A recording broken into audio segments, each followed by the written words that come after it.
Gloire à Dieu, amen. Voilà, je suis content d'être avec vous ce matin. Je remercie déjà les frères pour l'invitation.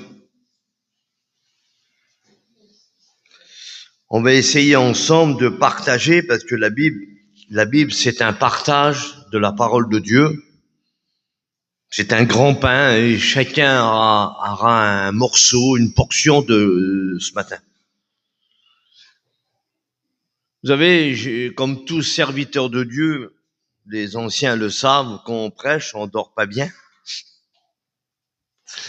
On a du mal à dormir parce que avant de prêcher ici, on prêche déjà toute la nuit. Mais le Seigneur m'a donné un mot. Moi, je prêche pas longtemps. Je dis pas pour ceux qui prêchent longtemps, mais moi, je prêche ce que le Seigneur me donne de dire. Alors, je sais pas combien de temps ça va durer, mais cassez-vous pas la tête, je vais pas vous tenir 2 heures. Je prêche pas 2 heures. Mais je vais vous dire un mot que le Seigneur a mis sur mon cœur dans la simplicité. Vous savez, je suis pas compliqué. Mais on va essayer ensemble de partager la parole de Dieu. Il y a des besoins ce matin dans les cœurs que nous, on ne voit pas, mais que lui voit. C'est pour ça que nous, on se trompe. C'est pour ça que nous, des fois, on passe à côté de la bénédiction. On passe à côté d'un besoin parce que nous, on se fie à l'apparence. On se fie à ce qui regarde nos yeux.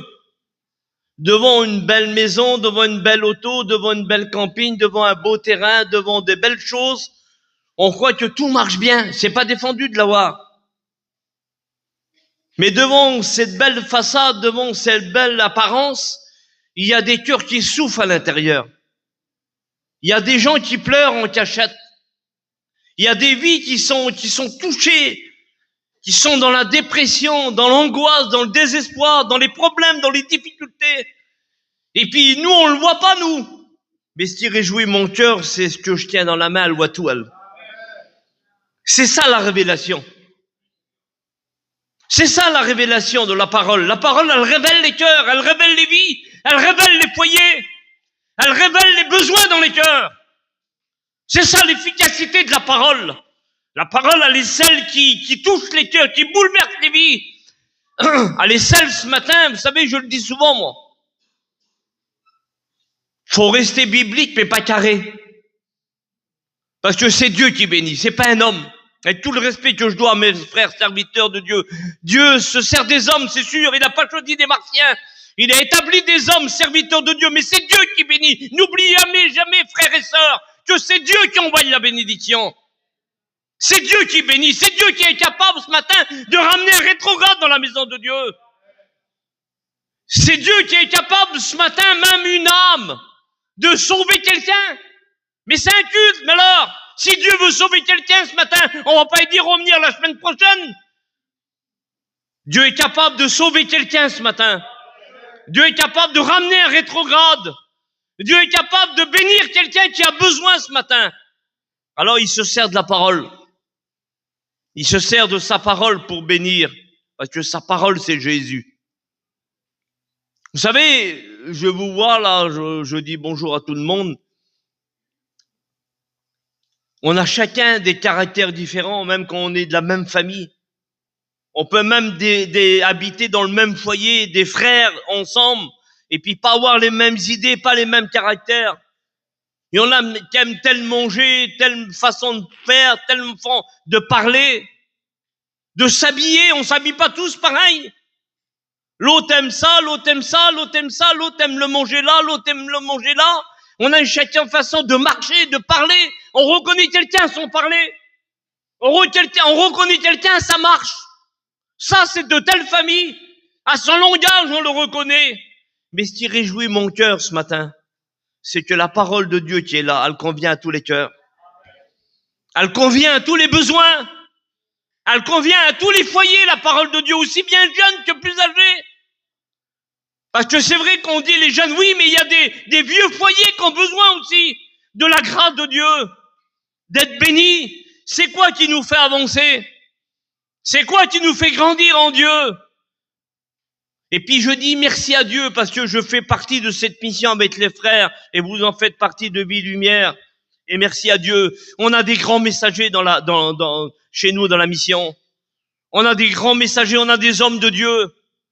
Mais ce qui nous fait avancer, c'est d'être bénis. C'est quand on est béni qu'on avance.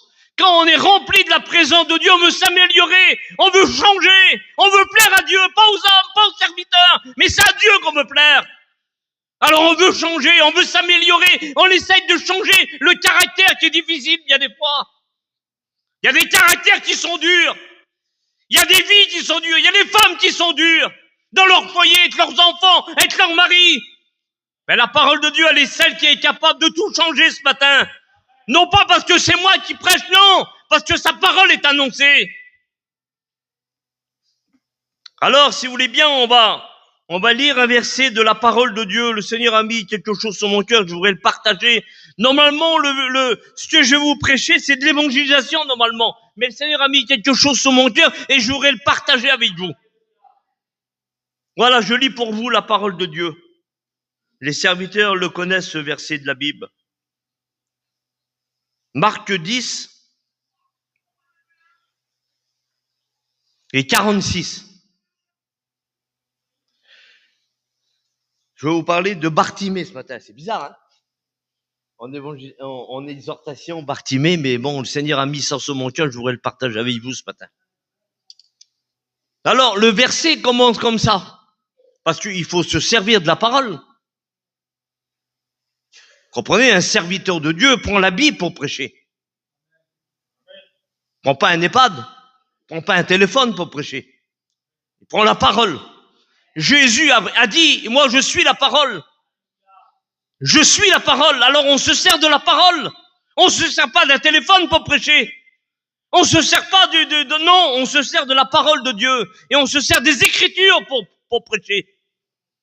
Et voilà ce qu'il est écrit déjà en départ, le premier. Marc 10, 46. Qui commence comme ça le verset. Ils arrivèrent à Jéricho. Ils arrivèrent. Ça veut dire que Jésus arrive toujours dans les bons coups. Des fois, nous, on arrive en retard, hein, peut-être. Nous, on est en retard. On arrive des fois trop tard, c'est fini, c'est passé. Mais là, il dit, il arrive à Jéricho. Ça veut dire que Jésus est toujours là où il y a le besoin. Où il y a un besoin, où il y a un malade, où il y a une difficulté, où il y a un souci, où il y a un deuil, où il y a des problèmes, Jésus est toujours présent. Il dit ça. Ils arrivèrent à Jéricho. Et lorsqu'ils ont sorti avec ses disciples, une assez grande foule, un mendiant, assis, Bartimée, fils de Timée, il dit même le nom de son père. Vous avez vu, on a tous les mêmes noms, nous. Qui c'est lui? Mais c'est le fils d'un tel. On dit toujours le nom du père. Pourquoi le nom du père? Parce que le père a plus d'importance que le fils. Comprenez ça? Le père a plus d'importance. Ça veut dire quoi? Ça veut dire que Dieu a plus d'importance que tous les hommes. Que Jésus a plus d'importance que tout. Il dit, fils de Timée, était assis au bord du chemin. Il entendit que c'était Jésus de Nazareth. Alors il se mit à crier, fils de David, aie pitié de nous. Plusieurs le firent taire et répondirent, pour le faire taire, et des reproches pour le faire taire. Et il cria d'autant plus fort, fils de David, aie pitié de moi. Jésus s'arrête et dit, appelez-le, appelez-le. Il l'appelle et l'aveugle lui dit, prends courage, lève-toi, il t'appelle. L'aveugle jeta son manteau, se leva d'un bond et vint vers Jésus. Et Jésus prit la parole, et c'est ça qui est important. Et Jésus lui dit, que veux-tu que je te fasse? Alors on va essayer de détailler un petit peu. Il est 11 heures, il n'est pas tard, on va essayer ensemble. Il dit là, il est parlé de son père, Timée. Et j'ai regardé le mot Timée, qu'est-ce que ça voulait dire exactement? Qu'est-ce que ça voulait dire le mot Timée? Il y a toujours une explication dans un mot. Il dit Bartimée, fils de Timée. Et j'ai regardé ce que ça voulait dire le mot Timée. Et le mot Timée veut dire ça. Hautement apprécié. Ça veut dire ça le mot Timée.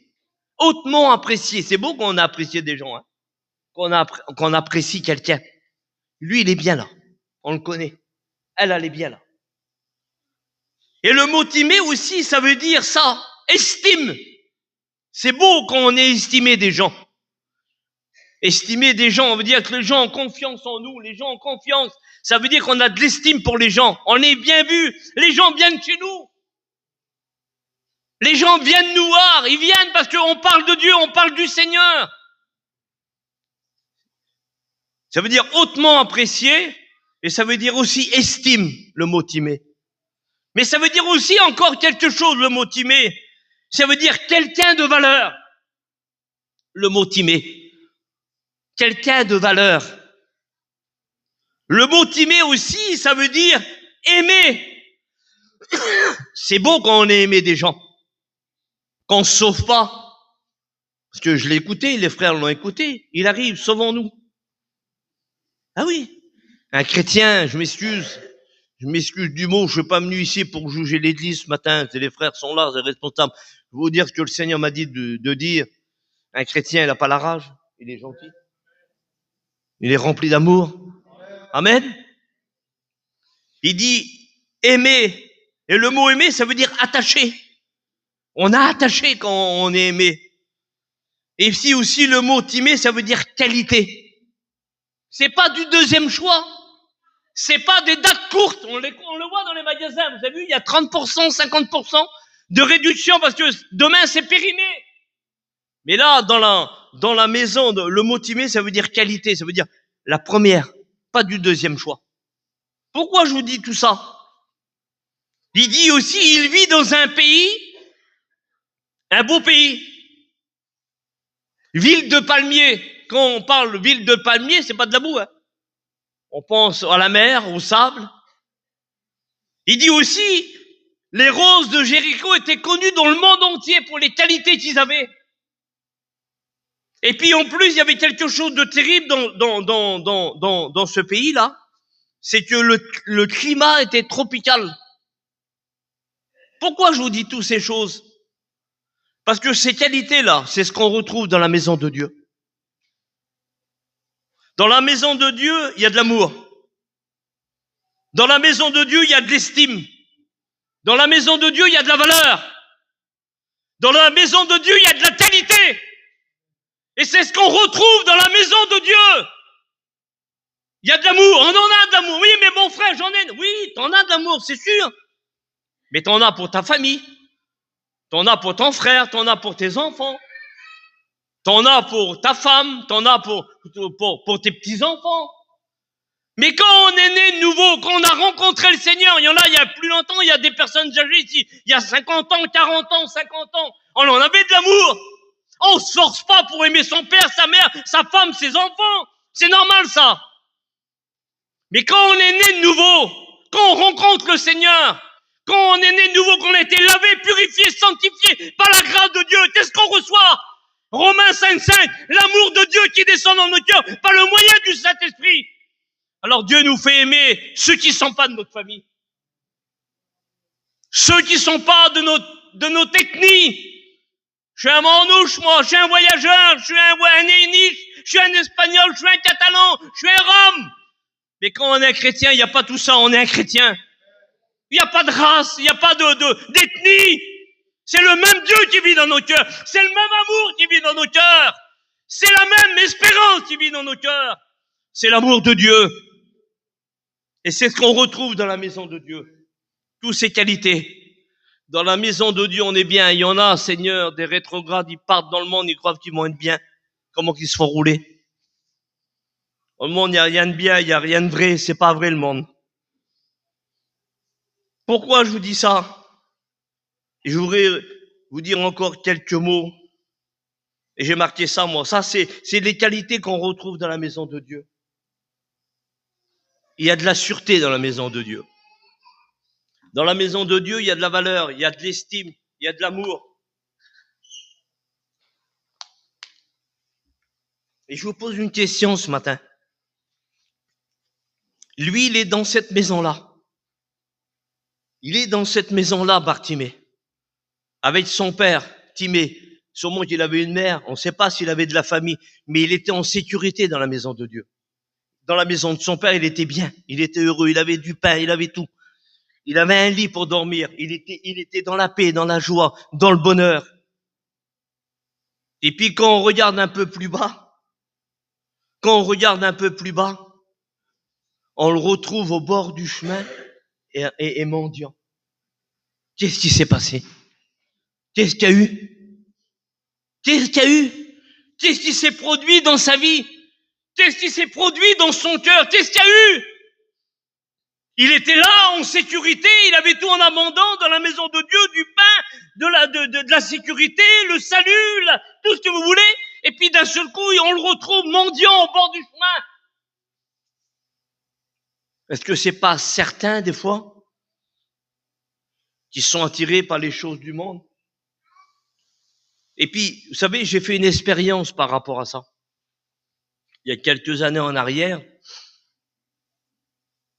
parce que Jésus dit qu'il est, Jésus dit qu'il est le chemin, lui. Il n'est pas le bord. Il n'est pas le trottoir. Et moi, on dit, je suis le chemin. Ça veut dire le milieu. Et là, il est assis au bord, lui. Il est au bord du chemin. Il est plus sur le chemin. Il a dévié. Et puis, il y a quelques années en arrière, j'ai mon fils qui avait acheté une caravane, et puis les petits étaient tout petits. Et il dit, tata, il faut que je m'en va. Il dit, j'ai mon fils, j'y laisse-la là avec les petits, moi je vais aller avec toi. Et je suis parti avec lui. J'étais loin. Et puis on a roulé. On a pris l'autoroute. Et puis on a roulé. Et j'étais assis aux côtés de lui, puis on parlait de Dieu. Mon fils est un serviteur de Dieu. On parlait ensemble des choses de Dieu. Puis d'un seul coup, j'ai regardé le bord de la route. Le fossé. C'est ça, c'est le bord, c'est le fossé. Et quand j'ai regardé le fossé, là, j'ai vu plein de mélanges. J'ai vu des paquets de cigarettes. J'ai vu des bouteilles. J'ai vu du plastique. J'ai vu des choses. Et puis ça m'a donné l'idée de ce message. Quand on s'approche trop près du bord, quand on s'approche, c'est dangereux de s'approcher du bord. Parce qu'on a vite fait de récupérer ce qu'on avait délaissé. Ce qu'on avait abandonné, là. Ce qu'on avait délaissé, ce qu'on avait abandonné, c'est souvent des fois qu'on reprend. Il y en a, vous savez, c'est pas dangereux, oui. Vous savez, il y en a, et puis je juge pas ce matin. Mais il y a plein de choses qui nous empêchent de rester sur le chemin de Dieu. Les choses qu'on avait délaissées. Ah, il y a des choses qui sont visuelles, il n'y a pas de souci, on les voit. L'alcool, c'est dangereux, les frères et sœurs, l'alcool. Les repas, c'est très dangereux. C'est très dangereux quand il y a beaucoup d'alcool sur la table. Parce qu'on a tendance à boire un verre, 2 verres, 3 verres. Dans le monde, on le dit, ceux qui boivent 2 ou 3 verres, ils sont liés à l'alcool. C'est dangereux, l'alcool, les vilains regards, le vilain langage. C'est dangereux de s'approcher. C'est dangereux de s'approcher Et voilà la position de cet homme. Il était au bord du chemin, dans la misère, dans la poussière. Et il y en a combien qui sont attirés comme ça par les choses qu'ils avaient délaissées, qu'ils avaient abandonnées, et puis on les revoit au bord du chemin, en train de mendier. Mais on a un Dieu qui est riche et charlot, qui donne en abondance. Pourquoi mendier? Pourquoi aller rechercher des choses du monde? Pourquoi se rappeler des choses passées? Il y en a, ils expliquent leur témoignage, ils se glorifient de ce qu'ils étaient. On doit se glorifier ce qu'on est aujourd'hui. On a Jésus dans nos cœurs, Jésus dans nos vies. Jésus vit dans nos cœurs, chacun. Le passé, l'apôtre Paul le dit, je regarde le passé comme de la boue. On marche en nouveauté de vie, frères et sœurs, aujourd'hui. On marche en nouveauté de vie, Jésus vit dans nos cœurs. Alors il est au bord, dans la poussière. Et puis le monde, parce que c'est ça, c'est le monde qui nous attire. C'est le monde qui nous attire. C'est le monde qui essaye de nous faire dévier de la voie de Dieu, du chemin du Seigneur. Quand on est sur le bord, alors qu'est-ce qu'il fait le monde? Il nous habille. Il nous habille. Ah, c'est pas grave ça, tu peux le faire, l'autre le fait. Il essaie de nous corrompre. Ah, c'est pas grave, l'autre le fait. Tu peux le faire, toi. C'est pas grave à l'autre. C'est pas grave, ça. C'est rien. Tu bois 3-4 verres ou tu peux faire ça, l'autre l'a fait. Et puis y a rien de grave. Pour le diable, y a rien de grave. Oh, c'est pas grave, fais-le, c'est pas grave. Et puis cet homme-là, il était au bord du chemin. Regardez la décadence qu'il a eue dans sa vie. Il est dans la maison de son père avec tout et le revoilà au bord du chemin. Et en plus, le monde, il donne un manteau. Est-ce que c'est pas le diable qui essaye des fois de nous faire de la misère? J'en suis convaincu dans mon cœur qu'il y en a qui passent des moments difficiles ici, là. Le diable leur fait de la misère, qu'ils essayent de les faire dévier du chemin de Dieu. Ils essayent de les faire du chemin de Dieu. Et c'est lui, mon frère, t'as vu le commerce aujourd'hui? Pourquoi dans le monde, tu crois que tu vas être bien? Tu crois que tu vas être plus heureux si tu laisses Dieu? Si tu laisses le Seigneur, tu crois que tu vas dormir? Tu crois que si tu laisses Dieu, tu retournes où c'est que tu as été, tu crois que tu vas pouvoir dormir tranquille? Alors le monde essaye de camoufler, alors ils mettent un manteau. Le monde essaye de cacher le vêtement blanc qu'on a en dessous, là. Ils essayent de camoufler, alors c'est pas grave. Mais ce qu'il y a de merveilleux, et ce qu'il y a de glorieux, je vous l'ai dit tout à l'heure, il dit, Jésus arriva.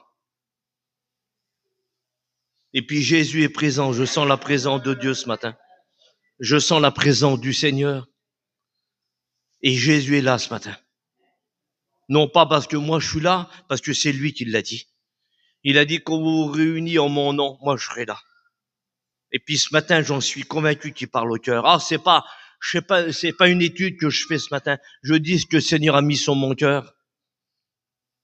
Alors, il est dans la misère, il est dans le problème, il est dans la difficulté, parce on pense, ce qu'on était hier, ce qu'on était avant-hier, quand on était ici, appelle-là, on était plus jeune, en 96, on était plus jeune. On était ici, on faisait les réunions, on était plus jeunes. Alors, il y en a, il se passe. Pourquoi la bénédiction, elle a changé? Il y en a, ils vivent avec les bénédictions de 30 ans en arrière. Il y en a qui vivent avec les bénédictions de 15 ans en arrière. La Bible dit qu'en lui, il n'y a aucun nombre de variations. Dieu bénit toujours, frères et sœurs. Dieu bénit, il ne change pas, Dieu. Il change pas, Dieu. Le monde change, mais pas lui. Lui, il ne change pas. Ce qu'il a fait hier, il est capable de le faire ce matin, mais il est capable de le faire demain encore. Alors il est là au bord du chemin, dans la misère. On vit sur la terre, frère. Le paradis, on n'est pas des témoins de Jéhovah, nous. Le paradis est pas là, il est en haut, là. Il y en a, ils croient que sur la terre, tout va marcher comme eux, ils veulent. Mais ça marche pas sur la terre. La terre, elle est appelée à disparaître. La Bible dit qu'elle va être roulée comme un vieux manteau et jetée. Et il y en a, ils croient que, ah non, tout marche, tout bien, tout marche, tout est carré. Mais non, il n'y a rien de carré sur la terre. C'est pas vrai. C'est la terre, c'est du mensonge. Le monde aujourd'hui, c'est marche par l'intérêt. Tu m'aimes, je t'aime. Tu me donnes, je te donne. Tu m'invites, je t'invite. C'est ça le monde qu'on vit aujourd'hui. Le monde s'invite que par l'intérêt. Ils invitent l'autre parce qu'il y a une maison à faire. Ils invitent l'autre parce qu'ils ont besoin de ses services. Mais la Bible dit le contraire. On doit donner à celui qui ne peut pas nous rendre. On doit inviter celui qui ne peut pas nous inviter. C'est ça l'amour de Dieu. On marche pas par intérêt, nous. On marche par amour. On marche sur le chemin de Dieu par amour, par le Seigneur. Vous savez, j'ai été malade. Vous voyez les cicatrices, J'ai attrapé un cancer et je devais mourir. C'était fini pour moi. J'ai fait 1 an d'hôpital. J'ai eu 15 opérations. L'œil ici, il devait me l'enlever, là. Je devais mourir. J'ai vu la mort venir me chercher. Si vous savez les frères qui sont venus me voir, si vous savez combien de frères qui sont venus, qui priaient avec moi, qui m'encourageaient, qui m'aidaient à marcher avec le Seigneur. Mon frère, qui est son père, qui est aujourd'hui, qui était pas chrétien, il disait aux autres, je crois que mon frère, il est venu jeter Amen, il est fou. Parce que juste le mot cancer, ça fait peur déjà, on a peur, on est traumatisé. Et moi, je faisais parler de Dieu et je faisais prier toute la journée. Il dit, je crois qu'ils ont dû toucher quelque chose dans la tête. Il dit, il est venu fou. Il fait parler. Mon frère, pour lui, il voyait pas la gravité que j'avais. Oui, mais lui, il savait pas que j'avais le Seigneur dans mon cœur, moi. Parce que quand on a le Seigneur, on passe tes problèmes, on passe tes difficultés, on passe tes soucis. On passe les problèmes. Et puis lui, il est là, cet homme-là. Il est au bord du chemin, dans la misère, dans le problème. Mais je bénis Dieu, c'est que Jésus est là. Et puis, il est aveugle. Alors, je voudrais te poser la question ce matin. C'est quoi qui t'a rendu aveugle? Il y en a ce matin des Bartimée là. C'est sûr.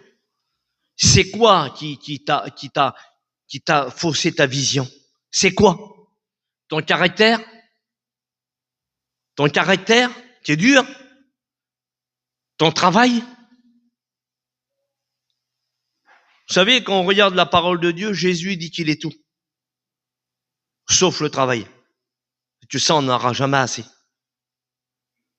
C'est quoi qui t'a rendu aveugle? C'est quoi qui a faussé ta vision?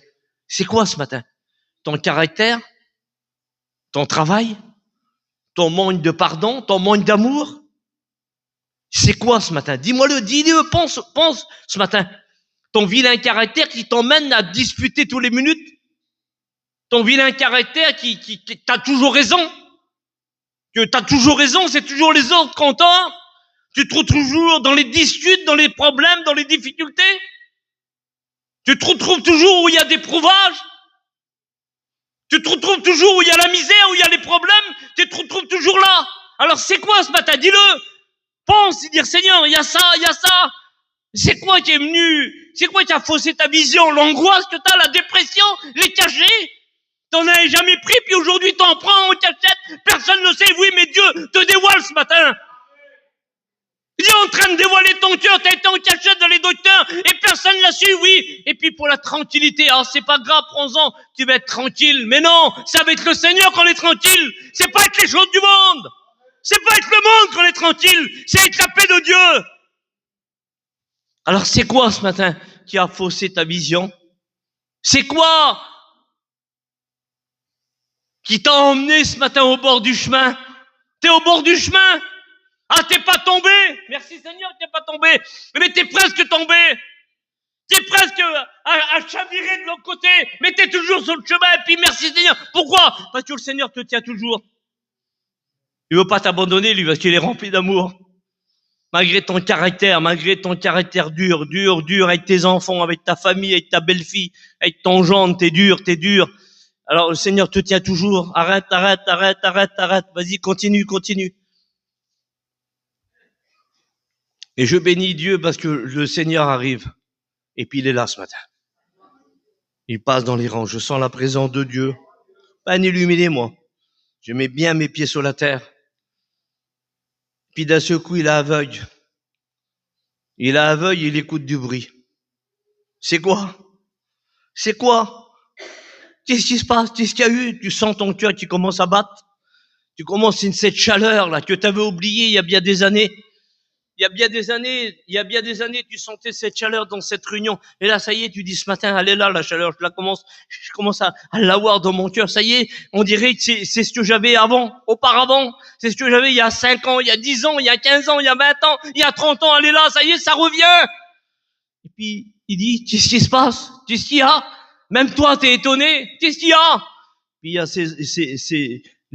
le monde qui est autour de lui, il dit, c'est Jésus. C'est Jésus qui est là. Et puis quand on parle du nom de Jésus, c'est la solution, lui. Quand on parle du nom de Jésus, c'est la résolution des problèmes, des difficultés. Alors il crie.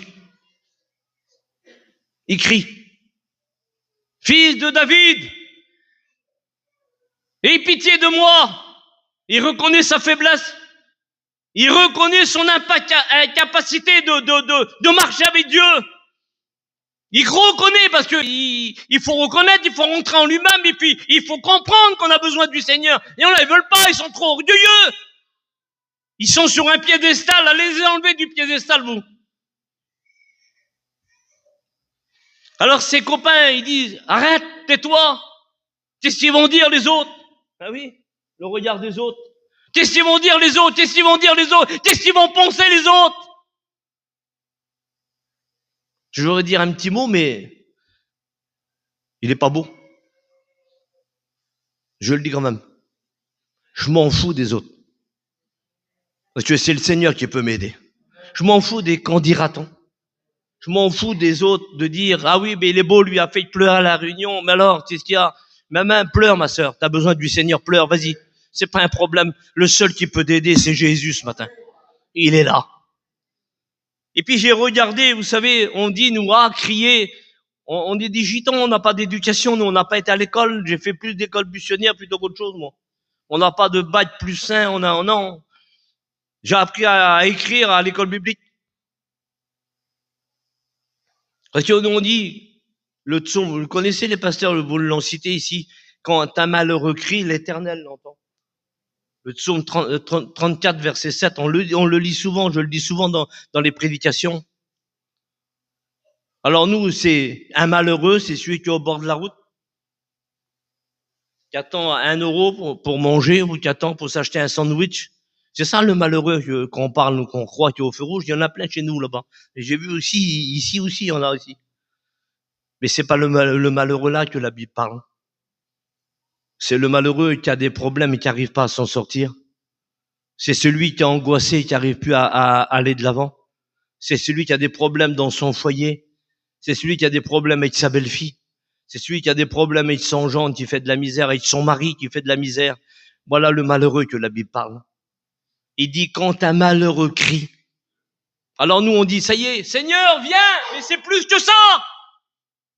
C'est pas simplement crier, écouter, entendre notre voix. C'est pas simplement ça. Vous savez ce que ça veut dire, le mot crier? J'ai regardé. Quelle importance. C'est pour ça que Dieu est obligé de bénir. Quand un malheureux crie, le Seigneur est obligé d'agir. Parce que regardez le mot crier, qu'est-ce que ça veut dire? Le mot crier, je l'ai marqué ici, ça veut dire éprouver. Ça veut dire désespoir, le mot crier. Et il y en a combien comme ça qui sont dans le désespoir, qui voient plus le soleil se lever, qui voient les problèmes, qui voient que la montagne devant eux. Il dit le mot crier, ça veut dire implorer. Dire comme Jacob, je te laisserai pas partir d'ici sans que tu m'aies béni. Implorer Dieu, viens bénir Seigneur, viens bénir mon foyer. Le mot crier, ça veut dire invoquer. Le mot crier, ça veut dire soupirer. On n'a même plus la force de pleurer. Mais même un soupir, Dieu l'écoute. Le mot crier aussi, ça veut dire accabler de malheur. Le mot crier. Le mot crier, ça veut dire aussi triste. Normalement, un chrétien, il est joyeux. Le mot crier aussi, ça veut dire contrarié. On est contrarié de ce qui se passe autour de nous. Le mot crier aussi, ça veut dire mal à l'aise. On est mal à l'aise, on n'est pas bien dans sa peau. Le mot crier aussi, ça veut dire désastreux. Le mot crier, ça veut dire qu'il a échoué. Le mot crier. Le mot crier, ça veut dire pas de valeur. Ça veut dire ça, le mot crier. Et le mot crier, ça veut dire aussi qui est sans importance. Mais si le monde n'a pas les regards sur toi, laisse-moi te dire ce matin, ma soeur, mon frère, Dieu a les regards sur toi. Et le mot crier, ça veut dire on ne regarde pas. Peut-être que ta famille t'a ignoré, peut-être tes copains t'ont ignoré, peut-être ceux qui comptaient, les meilleurs copains là, qu'on croyait. Ben laisse-moi te dire ce matin, quand le malheureux là crie, Dieu l'écoute. Mais il fait pas que l'écouter. Seigneur, il vient et il le bénit. Et c'est ce qui s'est produit pour cet homme. Regardez, je ferme ma Bible. Je la ferme. Et il dit ça. Il dit, quand un malheureux crie, l'Éternel l'entend, il vient et il le délivre de toute cette détresse. Alors il crie, fils de David, aie pitié de moi. Et d'un seul coup, vous savez, il n'y a rien qui fait changer Dieu. C'est vrai, hein, peut-être. Dieu ne change pas d'avis. Ah bon? Non. Mais quand un malheureux crie, il arrête. Il change d'avis. Il change. Et là, il s'arrête Jésus. Rien fait arrêter Jésus. Mais quand un malheureux crie, il arrête. Il arrête et puis il dit, allez me le chercher. Emmenez-moi-le. Emmenez-moi-le. C'est ça la solution ce matin. Le Seigneur veut te ramener à ta première amour. Il veut te ramener à ce que tu avais délaissé, que tu avais abandonné. Il y a combien de temps que tu parles plus en langue? Il y a combien de temps que tu n'as pas senti la présence de Dieu? Il y a combien de temps que tu n'as pas témoigné? Il y a combien de temps que tu n'as pas chanté des cantiques? Il y a combien de temps que tu n'as pas été avec les frères dans les réunions autour, parler de Dieu à un rétrograde qui avait besoin? Il n'y a pas besoin d'être un pasteur pour ça. Même un chrétien, il peut aller témoigner de l'amour de Dieu. Et Jésus dit, emmenez-moi-le. Et puis c'est ce que je voudrais vous faire comprendre ce matin. Je voudrais qu'on courbe les fronts ensemble.